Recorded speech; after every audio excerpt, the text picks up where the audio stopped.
Judging me on what I wear, discussing how I did my hair, because you let me underwear they said. Spilling out words I wrote, honesty takes its toll. Hi, I am excited to teach you on how to change fraction to decimal or vice versa. In changing fraction to decimal, simply divide the numerator by the denominator. Let's have example. Convert 3 divided by 5 or 3/5 to decimal. Just simply divide 3 by 5. Then the answer is 0.6. Then let us find out if 0.6 will be equal to 3/5. Let us change 0.6 in fraction. But before we change 0.6 to fraction, let us determine the place value of 0.6. Then the place value of 0.6 is tens. We will now multiply 0.6 to 10 over 10. Then the fractional value is 6 over 10. Simplify 6 over 10.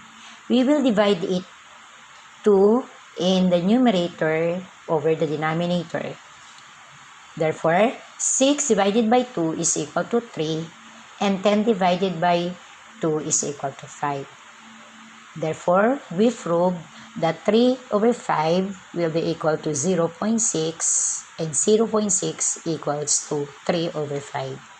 Let's have number 2 example. 0.62 is changed to fraction. Again, we will determine the place value of 0.62 and the place value is hundreds.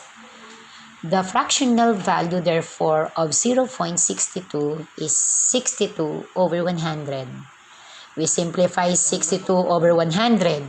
We will divide it by 2. Therefore, 62 divided by 2 will be equal to 31 over 100 divided by 2 is equal to 50. In order to know whether 31 over 50 will be equal to 0.62, just simply change 31 over 50 to decimal number. Just divide 31 over 50, therefore the answer is 0.62.